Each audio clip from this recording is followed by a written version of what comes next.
From VOA Learning English, this is the Health Report. Every 40 seconds, a suicide takes place somewhere in the world. But the World Health Organization says only a few countries have policies aimed at suicide prevention. The United Nations Agency released a report about the issue on September 10th.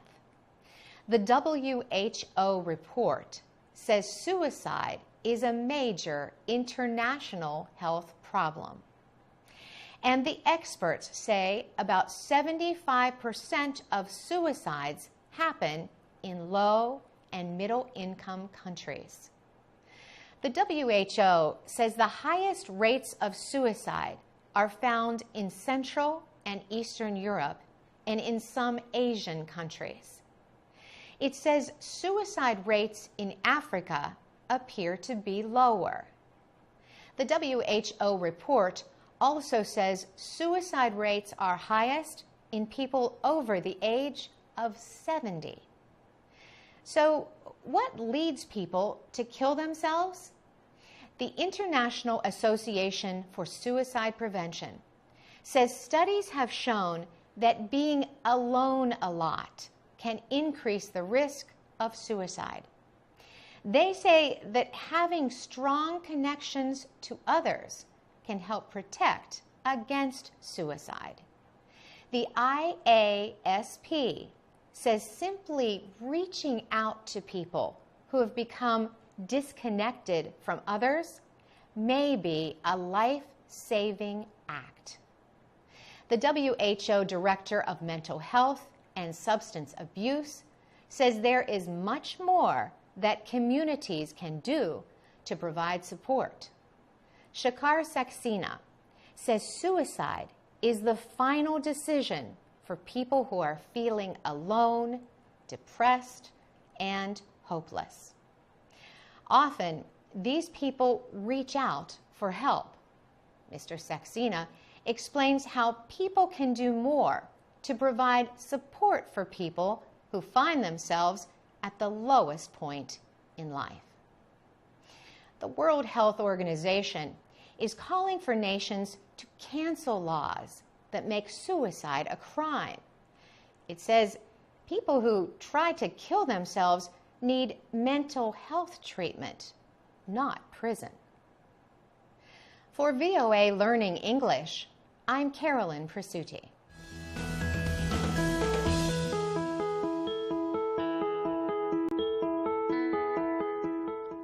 From VOA Learning English, this is the Health Report. A new study has found that excessive alcohol drinking costs Americans more than $220 billion a year. But the organizers of the study believe the biggest cost comes from the loss of worker productivity. Robert Brewer works for America's Centers for Disease Control and Prevention, a public health agency. He helped to produce a report on the study. Researchers used findings from 2006 to examine costs linked to heavy drinking. They looked at results from around the United States and found a lot of variation in different parts of the country. Alcohol-related costs include health care, the cost of trying cases for alcohol-related crimes, and property damage from road accidents. Robert Brewer says the biggest cost, however, is the loss of productivity. Many people with a drinking problem have lower paying jobs. He says they may also be less productive when they are at work. Mr. Brewer says there is also a huge cost to people who die from alcohol-related causes. He says many are young, and their incomes and productivity are tragically lost. The researchers were mainly concerned about the cost of heavy alcohol use. The study did not look at the effect on individuals who drink a glass of beer or wine with dinner. Mr. Brewer says the largest costs come from binge drinking, when people drink a lot of alcohol in a short period of time. The study was based on the economic costs of heavy drinking in the United States. But Mr. Brewer says many nations have problems with what the World Health Organization calls harmful use of alcohol. For VOA Learning English, I'm Alex Villarreal.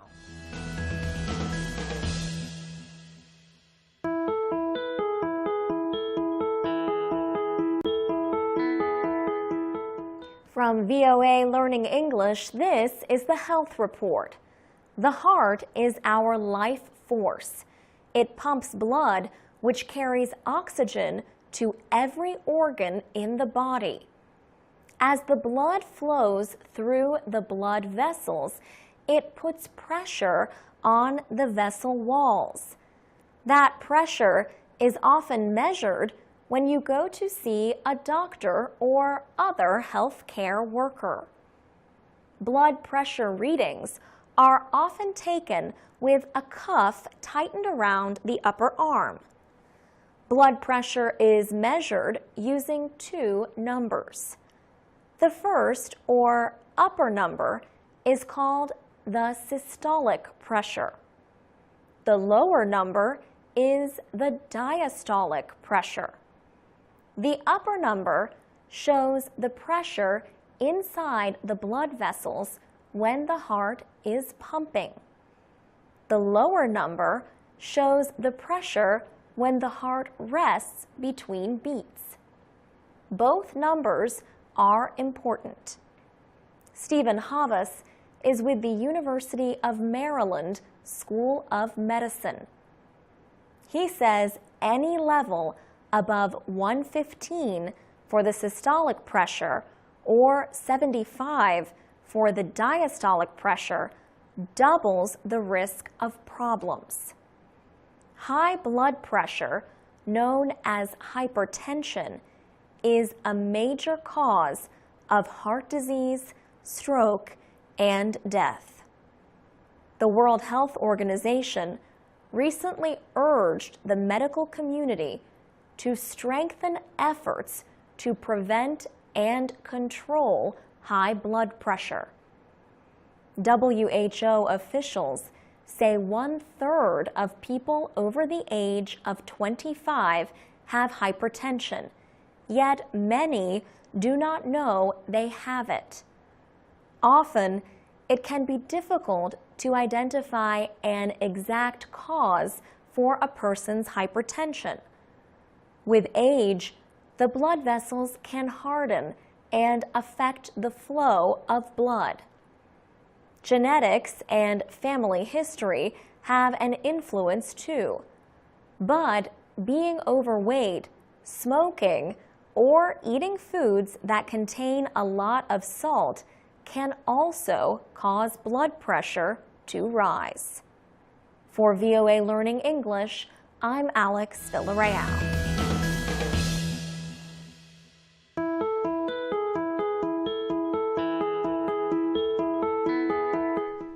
From VOA Learning English, this is the Health Report. Extreme hot weather in India and Pakistan has led to hundreds of deaths. Several hot days that follow each other are considered a heat wave. The most common health problem linked to hot weather is heat stress. It is also the least severe. Heat stress causes muscle pain. The pain warns the body that it is becoming too hot. Doctors say those suffering muscle pain should stop all activity and rest in a cool place. They should also drink cool liquids. Untreated heat stress can lead to a more serious problem called heat exhaustion. A person suffering from heat exhaustion loses too much water through perspiration. They feel weak and extremely tired.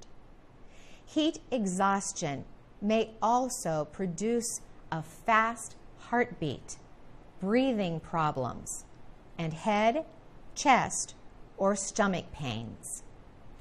Doctors say patients should rest quietly in a cool place and drink plenty of water. It may help to wash with cool water. Experts say even a 2% drop in the body's water supply may cause dehydration. This can mean problems with memory and even simple mathematics. The treatment for dehydration is the same as for heat exhaustion. Drink plenty of water and rest in a cool place.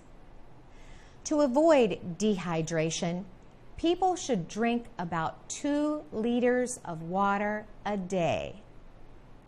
Heat stroke is the most serious disorder linked to hot weather. It happens when the body cannot control its temperature. The body temperature increases to more than 40 degrees Celsius and stops perspiring. The skin becomes dry and very hot. A person may not know what is happening. In extreme cases, permanent brain damage and death may result. For VOA Learning English, I'm Carolyn Pursuti.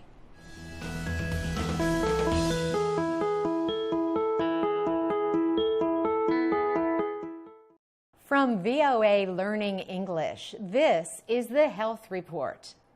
Magic is the performance of tricks. It has been a part of almost every culture in the world for centuries. Magic shows today might include a disappearing act, card tricks, or pulling a rabbit out of a hat. But what could that have to do with health?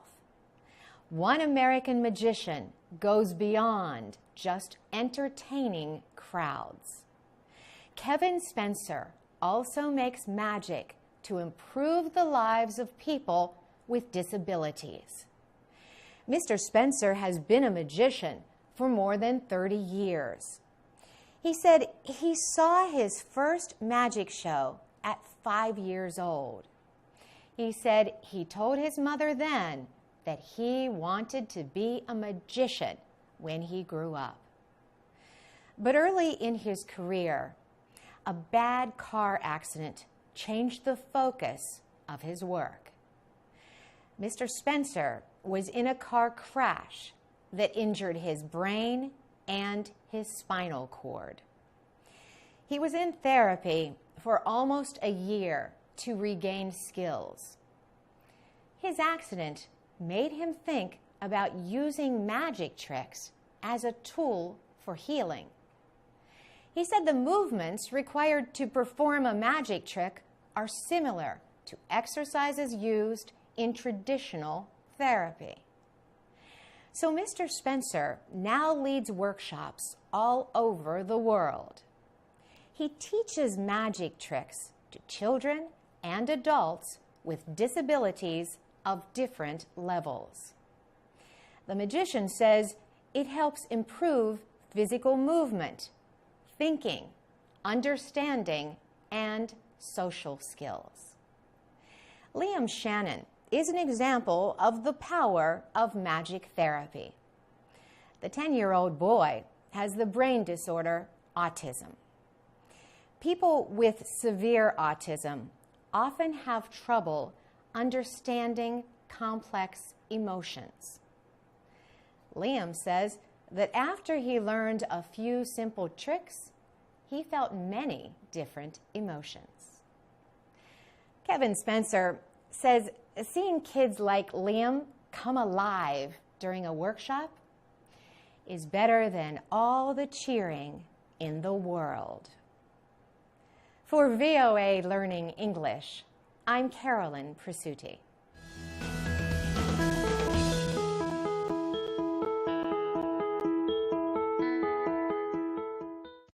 From VOA Learning English, this is the Help Report. Some colors that people see late at night could cause signs of severe depression. That was the finding of a recent study that builds on earlier findings. They showed that individuals who live or work in low levels of light overnight can develop clinical depression or severe depression. Signs may include loss of interest or pleasure in most activities, low energy levels, and thoughts of death or suicide. In the recent study, American investigators designed an experiment that exposed hamsters to different colors. The researchers chose hamsters because they are nocturnal, which means they sleep during the day and are active at night. The animals were separated into 4 groups. One group of hamsters was kept in the dark during the nighttime period. Another group was placed in front of a blue light. A third group slept in front of a white light, while a fourth was put in front of a red light. After 4 weeks, the researchers noted how much sugary water the hamsters drank. They found that the more depressed animals drank the least amount of water.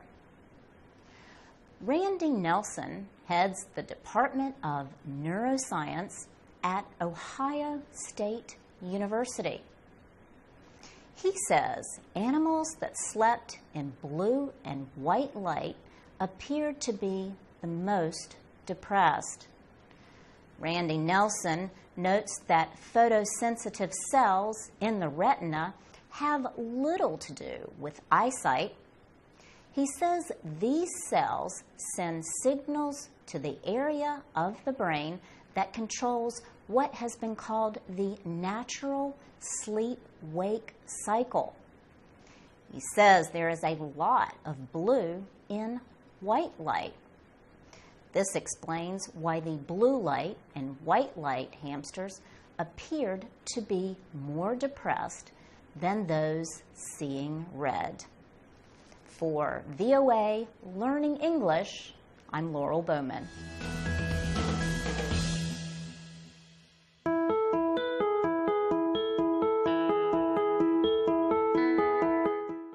From VOA Learning English, this is the Health Report. What is the best way to catch someone who is telling a lie? For a long time, the traditional method of identifying liars was to watch their body language, including facial expressions. Many people, from parents to police officers, depend on this method. But does a person's body and face tell the truth they are trying to hide?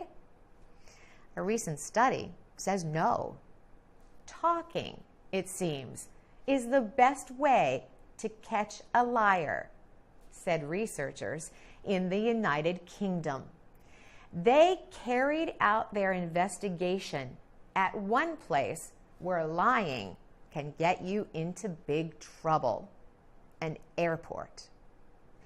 The researchers asked volunteers to pretend they were real passengers and then lie to airport security agents.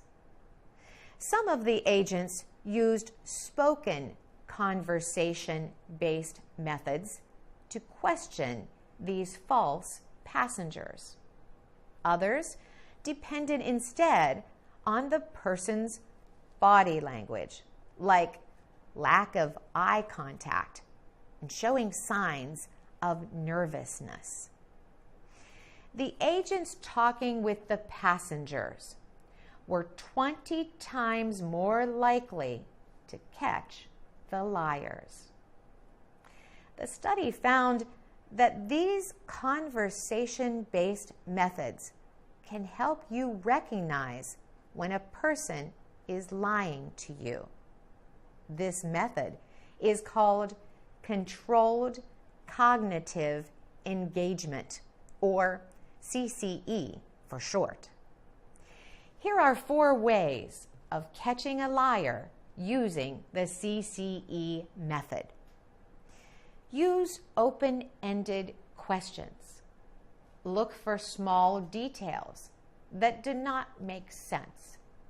Use the element of surprise when asking questions. And watch for changes in emotion or ways of speaking. For VOA Learning English, I'm Carolyn Presutti.